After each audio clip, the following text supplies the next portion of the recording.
This is the Lou Rockwell Show.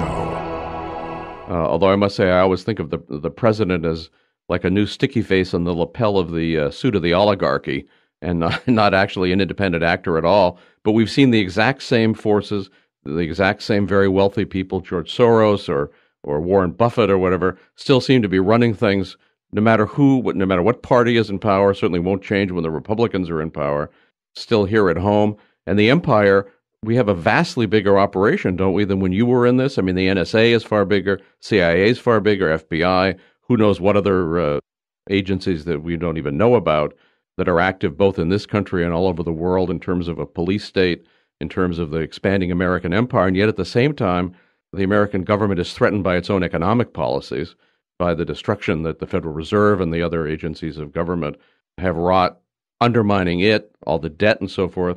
So do you think there's reason for hope, or are we just doomed to go down into some kind of imperialist slough of despond? Well, God, you just said a mouthful, Lou. You know, I mean, all of those things are happening. There's no question, and I do have hope. And some people call me naive, but I have hope because I think that all of these things are happening, are pushing us to the edge. I think, I remember being on the speaking tour before Obama was elected, and I would say things like, we have to be careful not to think the president's going to do too much for us, and we've certainly seen that. It ultimately has to be we the people. I think presidents are the president of the United States is in an extremely vulnerable position. He certainly can remember that Kennedy, the two Kennedys were assassinated. A lot of other people were assassinated physically.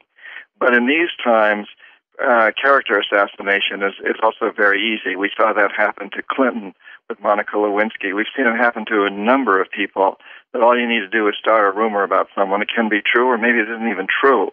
And I think once somebody gets in the White House, they become very, very conscious that they're in an extremely vulnerable position. And I think we need to understand that it's ultimately always been we the people.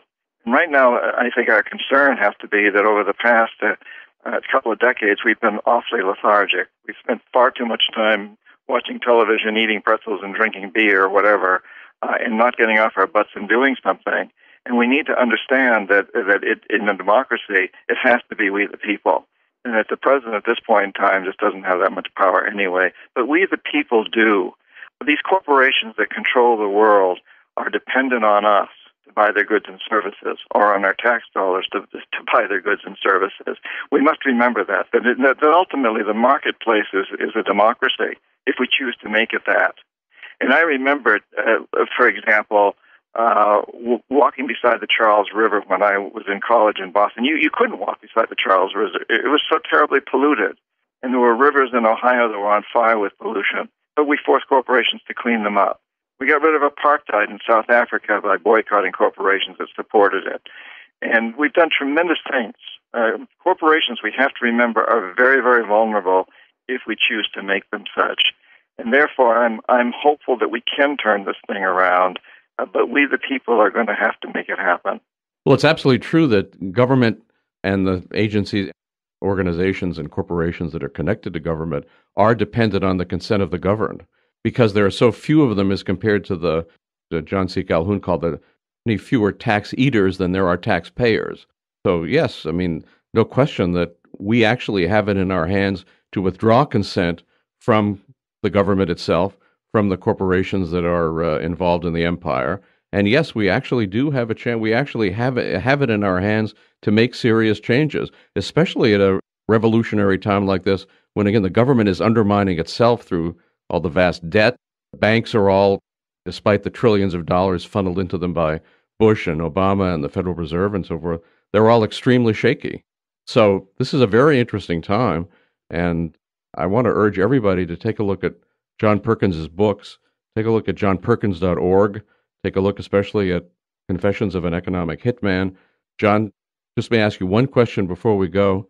How are you still alive? Well, Louis, I just wanted to say, I think Hoodwinked, actually, my most recent book, really addresses these issues even more than Confessions does. And yeah, I'd love to have people subscribe to my newsletter at johnperkins.org. How am I still alive? That's a question that comes up periodically. And, After I quit being an economic hitman in the early 80s, I started writing the book that became Confessions ultimately. And I contacted other economic hitmen and jackals to get their stories. And I received anonymous phone calls, threats to my life and to my daughter's life.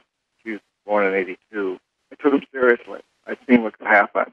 I also got a major bribe offer. The chairman of the board of Stone & Webster, a big engineering firm that does still exist, incidentally, Yes. took me out to dinner, and he said, you've got a great resume. I did. I was chief economist at one of his top rivals.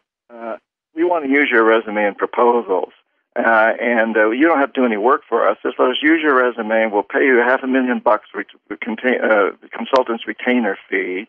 Just don't write the book that we know you're working on. Wow. I didn't. I succumbed. I took the bribes, and I have to say in my own defense, I put a lot of that money toward organizations that became Dream. You can go to dreamchange.org or Pachamama.org, nonprofits that were helping people in countries that I'd screwed, but I didn't write the books. And then on 9/11, I was in the Amazon with one of these organizations, but afterwards I flew up to ground zero, and as I stood there looking at that smoldering pit, I knew I had to write the book. But this time I decided I wouldn't tell a soul.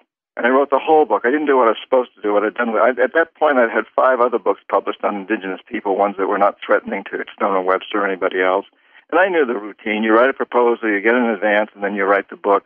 I didn't do that. I wrote the whole book, got it in the hands of a very competent agent.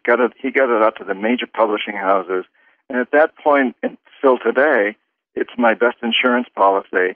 Because, if somebody pulls a gun on me today and shoots me, I say this facetiously, but Penguin and Random House will probably be very happy that my 2 most recent publishers and the book sales will go up.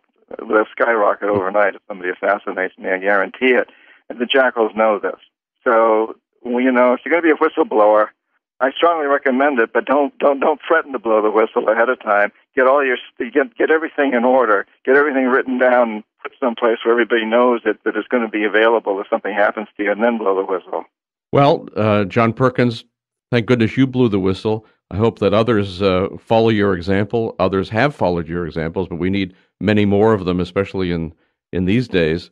Again, everybody take a look at johnperkins.org, read his books. And John, thanks so much for coming on the show.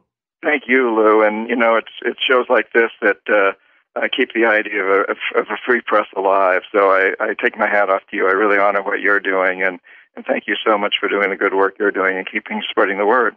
Thank you, John. Bye-bye.